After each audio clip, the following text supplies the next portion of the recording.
সনাতনী প্রাণ পুরুষ, যিনি যুগাচার্য, যিনি লোকমানব, স্বামী বিবেকানন্দের 163তম শুভ জন্মতিথি পুরো বিশ্বব্যাপী পালন হচ্ছে।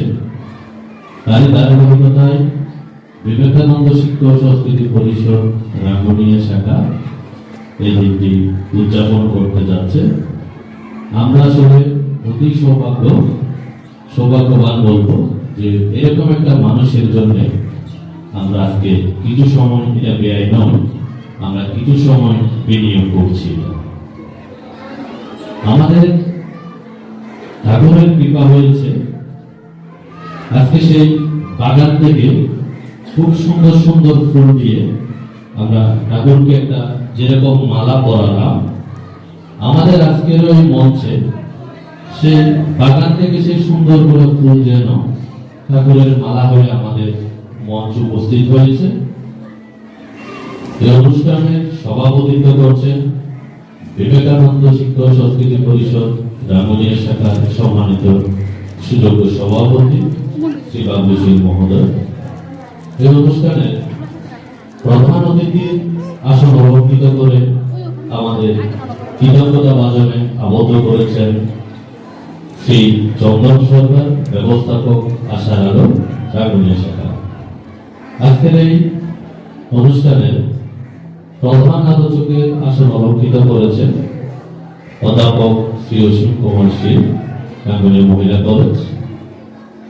সম্মানিত অতিথির আসন অলঙ্কৃত করেছেন শ্রী শোভন কুমার দাস এবং বিশেষ অতিথির আসন অলঙ্কৃত করেছেন শ্রী সত্যপদ সেন ও আমরা আমাদের মাঝে আরেকজন অতিথি পেয়েছি শ্রী গোকুল বড়ুয়া মহোদয়কে।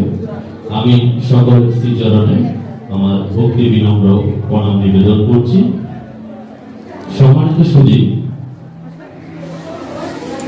আপনারা সেই সকাল থেকে দেখছেন পরিষদের প্রত্যেক সদস্যরা ব্যাগ, মঙ্গলারতি, ব্যাগ, শ্রী শ্রী চৌকি পাঠ, গীতা পাঠ এর মধ্য দিয়ে শুরু হয়ে আমরা অনুষ্ঠানের এখন এই পর্যায়ে। আপনারা নিজেদের দূর দূরান্ত থেকে এসেছেন, আপনাদের সময় এখানে দিয়েছেন, তার জন্য পরিষদের সকলের পক্ষ থেকে আমি আপনাদের প্রতি কৃতজ্ঞতা জ্ঞাপন করছি। সেই সাথে বলে রাখি, আসলে আমাদের মাঝে আরো উপস্থিত আছেন এই শ্রী রামকৃষ্ণ সেবাশ্রমের কান্ডারি যারা যারা এটা আমাদেরকে দেখিয়েছেন,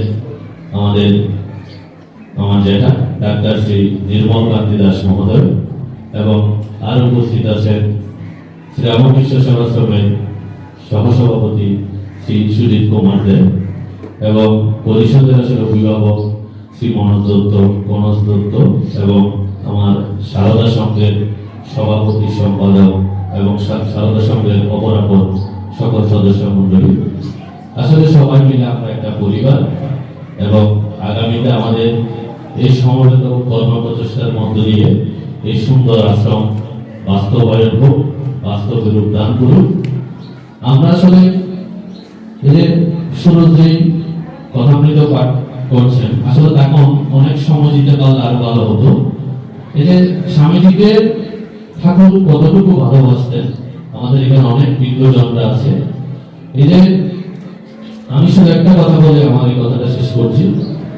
শশী মহারাজ ঠাকুরের যখন গলায় ক্যান্সার পৌঁছ করতেছে, ঠাকুরের গলা থেকে পৌঁছ, কাশির সাথে রক্ত, ঠিক কনকনে ঠান্ডার মধ্যে শশী মহারাজ ঠাকুরের সেই পৌঁছগুলো একটা গাড়িতে নিয়ে দুইতলা থেকে নেমে নিজে পুকুরে ফেলতে যাচ্ছে।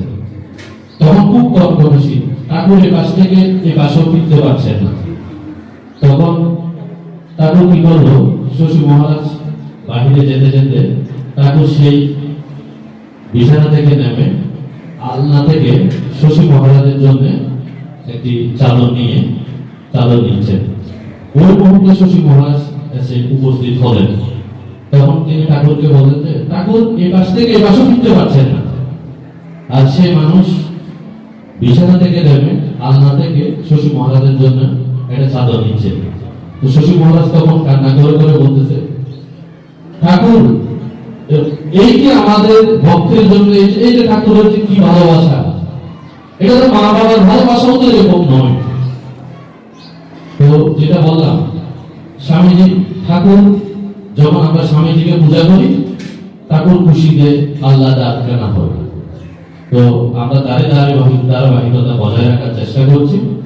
তো এই অনুষ্ঠানে সবাই এসেছেন, যোগদান করেছেন, আমাদের বিতার্থ করেছেন।